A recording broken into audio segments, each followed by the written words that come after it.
Kings and queens, welcome. Today we're talking about branding, the big B word. Have you ever wondered how your company would look like or how your business would look like if it's known all over the world or all over your area or all over your country or your county? Think about it. It's possible these days. You can do that with social media. You don't need to have crazy budget, you don't need to have millions of dollars, you don't need to have years and years of experience in the game. You don't have to be like Coke, you don't have to be like Michelin, you don't have to be like Sony, any big brand. But through the advent of social media, you can get your name out there, you can get your voice heard, and you can be seen as a credible and a competent business.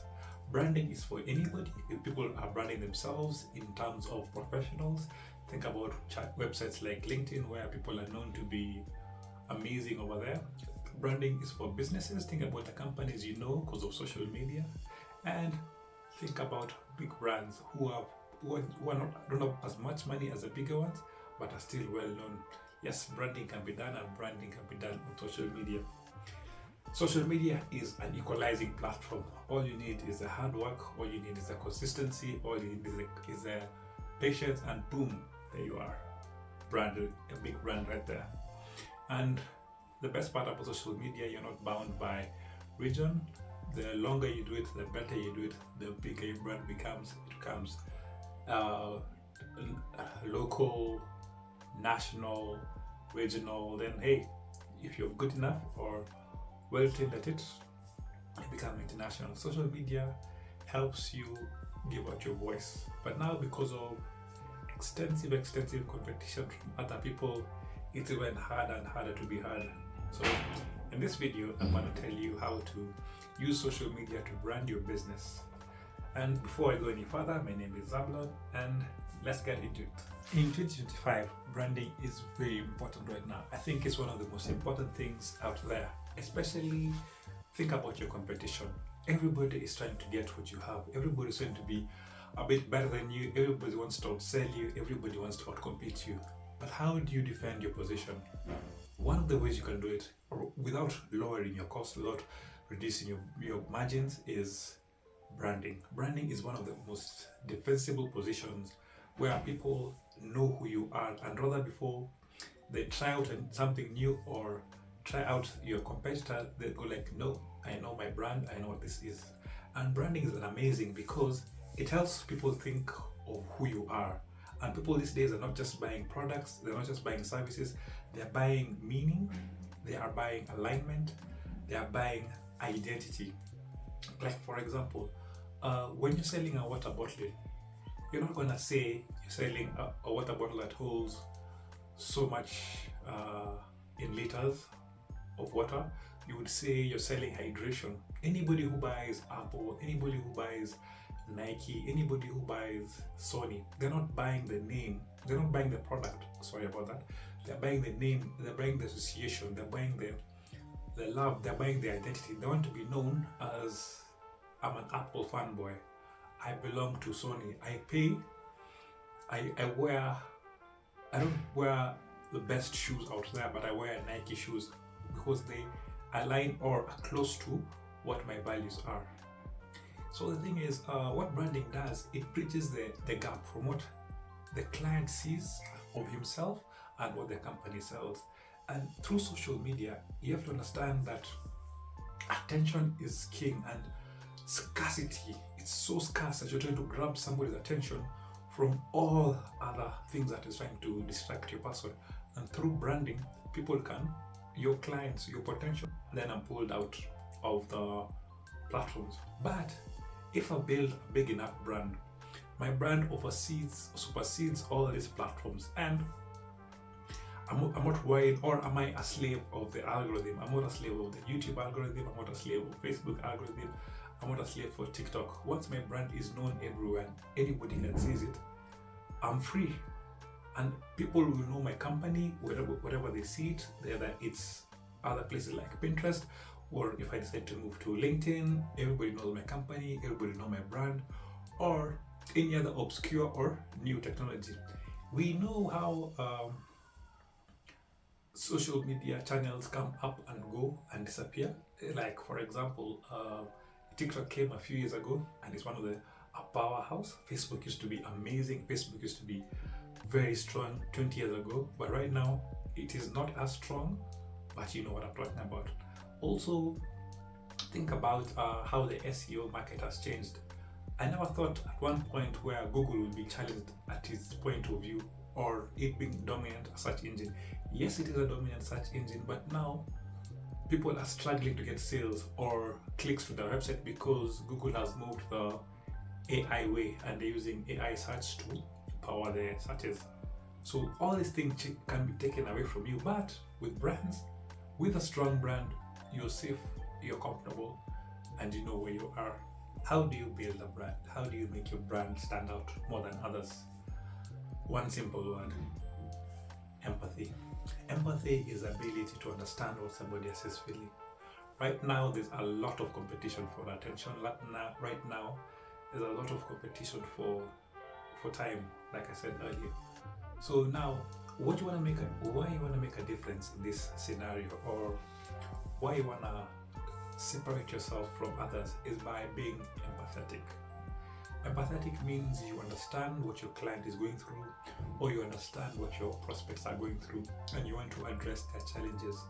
There are many ways that companies get this wrong because they are self-centered. They're thinking about how we can sell this product or service, how we can push this to the market, how can we grow our market share, while at the same time they're forgetting the most important thing, the client. Rather than focusing or having the perspective of what they can get from people, they should look at it from the point of what can they give to people. Like, for example, you see so many signs or so many posts or so many advertisements saying that get 50% off this or that, or rather the same post can be rewritten in the point of view of your consumer. You go like, are you suffering from this? Here's our solution. So you're not talking about price anymore, you're talking about value and what you understand can help your clients. And this is a thing that we make a mistake of doing all the time. Empathy is very important, empathy is very key. And how do you find out about what people are feeling or how people are going through or what people are undergoing? You don't need customer surveys, you don't need to do extensive research. All you have to do is look at the comment section. You can go to forums, or you can find out where people are hanging out and what are they talking about and what are they complaining about. From all these three places that I've mentioned, you will hear people's pain points, you will hear people's frustrations, you will hear people's anger and angst towards your industry, your products, or your services. So from here, you can understand how to fashion your message, how to communicate your solution, how to communicate how your product will solve, and get to feel how other people feel, how your clients feel. One of the best parts about empathy is you will be addressing one person, trying to solve one person's needs. But because of social media, it scales. That one person represents thousands upon thousands of what your clients are going through, what challenges they're suffering from, what the thing that is keeping them back. So once you talk to one person, once you feel like you've addressed one person's needs, it turns out you've addressed everybody's needs in that same field, in that same problem. One last thing that empathy does above all else is it doesn't compete with AI. AI can never compete with you in terms of empathy. They are machines and they're not empathetic. So think about the following things when you're thinking about how to position your message. Think about am I helping people? Am I adding value? Am I saving time? Am I being a resource? Another way you can grow your brand or build your brand is through the magic of storytelling. Ever since, think about the time you were in school or when you're trying to learn some very difficult concept that is new to you, that is strange to you. You'd be given facts, figures, or simulations, and it just doesn't relate or doesn't hit in or hit home. But when your teacher decides to relate the education or whatever he's teaching you or she's teaching you through a story, that thing hits differently. When you're given a good story and you can relate to what the story is telling you, you get to better understand what you're being taught. And this is the same thing with brand building. You have a product, you have a service. You want to tell people that your product and service can do what you're saying. You want to tell people your product can move people from where they are in a place of discomfort to a place of comfort. You want to tell people that you have the best product, you have the best service out there. The only way to do this effectively and keenly is through storytelling. In fact, think about the last time you saw an ad on TV or on YouTube. There's a story there. It's a short story, but there's a story. With the thing that's coming to the top of my mind right now is I'm thinking about Nike shoes. When you're seeing ads for Nikes, you're not being told about how big or what the leather is made of or what design is done, but it's a story of track, it's a story about basketball, it's a story about a sport. So with branding your products, you want to come up with a story to help people better understand, better feel and resonate. Your story will start your story from a place where there's a problem, there's a breakthrough, and then the solution is you. That is how you build your brand. That is how you create resonance and you engage your people. Through storytelling, you're able to do what social media is meant to do from the beginning. Social media is meant to build relationships between you and your consumer or your clients. The best part about storytelling is that you don't have to be an expert. You don't have to be the best writer out there. You're not going to compete with the best producers out there or the best media or content creator. What storytelling makes it very good and very unique for you is that it's purposed and it is just for you. Nobody has your point of view, nobody has your experience, and that's what people are looking for. People want authentic reaction, authentic stories, and authentic connections. That is the best part about storytelling. Let's talk about segmentation and its effect on brand building. Luckily, we get to learn from people's mistakes and other marketers, and we can fashion our solutions from mistakes that other guys have made. When I talk about segmentation, I'm talking about breaking down your audience into small fractions or small packets of people with who you're going to talk to. Think about this. You're selling a product for women that you know works well with 18-year-olds and work well with 34-year-olds. It's very easy to say my audience is 18 to 34 years old.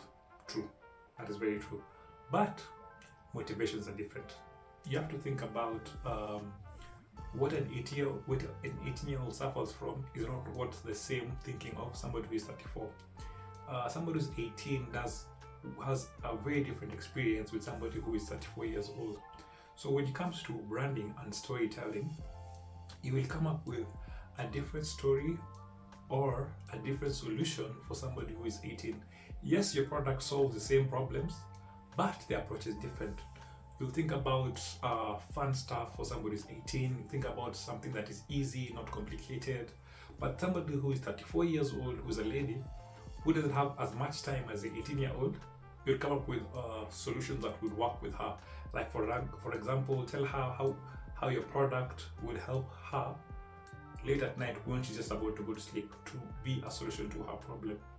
Segmentation is something that I love, and if you watch my past videos, you realize I emphasize on niching rather than talking to everybody. Just talk to the few, rather talk to one person in that segment, not ignoring the rest.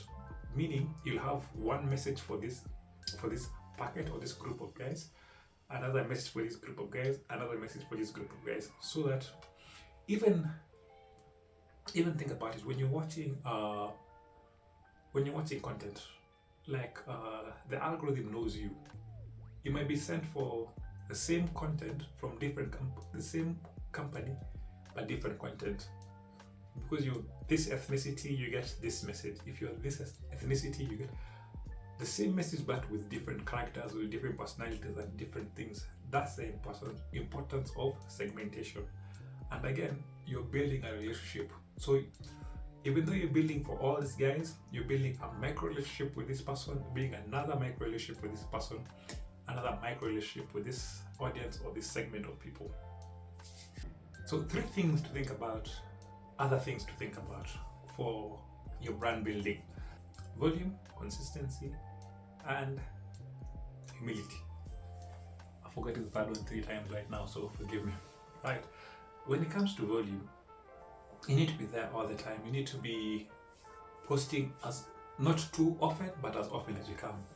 Posting once a week on platforms like Facebook, Instagram, TikTok, LinkedIn doesn't cut it. You have to do it maybe once every other day, once, or if you can do daily, the better.